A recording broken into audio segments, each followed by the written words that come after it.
What is up, Retromaniacs? My name's Mike. His name's EP. His name's Joe. We're not here to give you one. We're not here to give you two. We're here to give you 3 cards you need for your retro PC. I'm going to start off this week with something a little bit different, but you guys know I was looking at some Star Wars cards this week, right? Well, my card is the 1999 Star Wars Chrome Archives Darth Vader Clear Chrome card number 2. It's the Dave Prose as Darth Vader card from the original set, done in a chromium version, and it's acetate. Like, you can see right through parts of it. So cool. They should make cards like that nowadays. The card, it's a little tough to comp. EP, you're really shaking up about this. A little tough to comp. It's a $15 to $20 card usually when it sells, but most of them on eBay are more like 30 and up.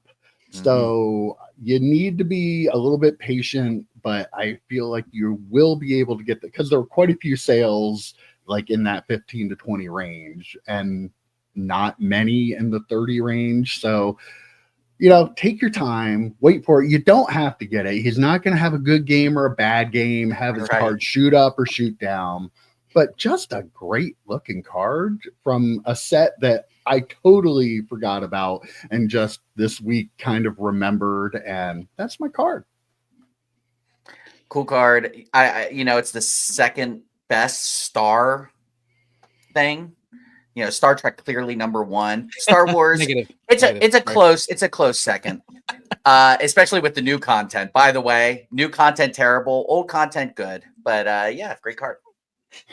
Star Wars is iconic, and Vader is like he's probably the most recognizable villain in all of the world, like in all of the universe. He's the biggest heel to ever be on a movie screen. Absolutely. Right. We've waxed poetic also about acetate cards because acetate is like it's I mean, we love it because of, you know, what it is, and it's so different from just your random regular card, like getting that really cool a different medium to have a card on. So I love it. I mean, it's probably out of my price range to get, but it is a card that I probably should own. You know what I mean? Yeah, definitely. Just buy a box of this stuff. Buy a box of this stuff. You can just rip it. Yeah. Shut up and buy it. Just shut up and buy it. Yeah. Alrighty, P, what do you have for us this week? I have a card from a brand, an Upper Deck brand that we have used before. I am certain that we've used this. We might have even used this year before, but we haven't used it from this sport. And the cards are different. They do a different design, unlike some of the brands and stuff. They kind of have the same thing. This is Upper Deck Holographics from 1999. This is hockey. This is a Patrick Roy.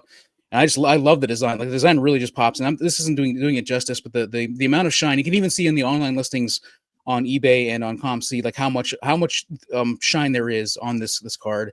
Raw, one of the best players ever do it by a long shot, probably a top 3 goalie of all time. And this card, it's going to run you like $2.50, which is a little more than I normally like to pay, $2 to $2.50, but it's worth it in my opinion. It's one of my favorite cards of his, and just a really cool card.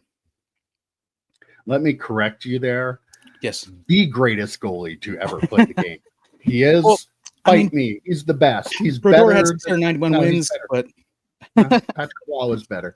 And holographics, like 4 cards that really like aren't worth a whole lot of money. They are like, we need to make some kind of chart of attractiveness of the card versus amount it costs you to get it. Because that one, pound for pound, would probably be one of the top sets that was ever made, because those cards are so cool looking. You can even get like the parallel versions, the awesome holographics gold. There's the gold too. The golds are awesome. Yeah, that's right. Okay. And they're not even worth that much, like for what they are and being more rare. So yeah, such a great card, great player, greatest goalie to ever play hockey. Maybe even any sport, the greatest goalie. Talking field hockey, talking lacrosse, talking soccer. I think he is. I do also prefer him in the Avalanche uniform. That's why I like to collect them in. So that's a nice color match on the card. Yeah, definitely. Before we knew what color match that was a thing. Right. All right, Joseph, wrap this up. Do you have a card? All right, so yeah, I was going through about your card. You told us before. I am really excited. I was going through some cards to pull for someone to send out, And I came across this card. I'm taking it out of its sleeve. This is from 2000 Bowman's Best, the franchise 2000 card of Curtis Martin. Look at the shine on that. That's just the regular. That is just the regular insert. This is not a parallel. This is just the regular insert. It's got the rounded edges. It's like beveled. Like if you touch the card, it's like actually like comes up out of the card itself. And just like everyone talks about 90 shine, I'm going to go out on a limb and say 2000 shine pretty good too. 2000 shine, not bad. I mean, this is a really, really sharp card. You got these 1 every 12 packs. This card, $2. You can buy it right now for $2. There's other players in the set, I'm sure, but still, like to your point about your card EP, I mean, and your point, Mike, about undervalued sets. I mean, this is worth more than $2. So just a really, really cool card. Nice shine to it. That checks off so many boxes with the bevel and the rounded edges and the refractor look. Like it's not a refractor technically, but we talked about that at the card show this past weekend. Like cards that are a refractor but don't actually have aren't called a refractor. I mean, they still like pop just like that, and they still make you like, oh my gosh, this is why this era of inserts are so popular right now and why we love them so much. When Bowman's Best went to the all refractor look, I think it was 2000. I think it was 99. Was it? Okay. Yeah. And like ran that way for a couple of years. Those cards are just some of the nicest looking cards ever made. And I agree with you, Joe. I think the refractor technology really hit its peak in that like very late 90s, early 2000s, because the shine on those is amazing.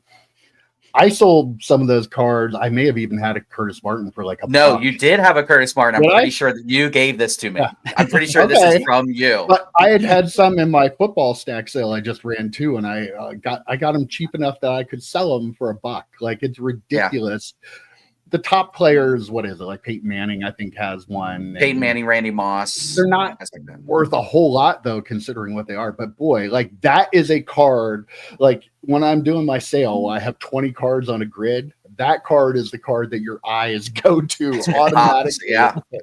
So. And you want to keep these cards protected, but they look so much better out of the sleeve. Right. You know, they just do. They're just so nice. You know, it still looks nice in the sleeve, but just out of the sleeve, it pops.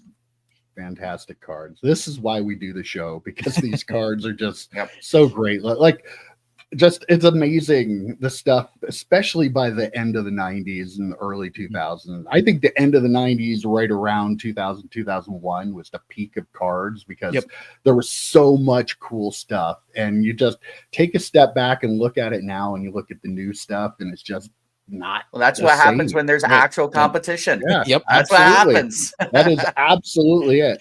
All right, guys. Well, we always give you great choices, but this week we gave you the greatest of the great, I think. Yeah, definitely. That's what we do. We push ourselves to be better for you, the viewer, every single week. Every week. All right, guys. That was a lot of fun. I'll see you next week. See you, boys. See ya.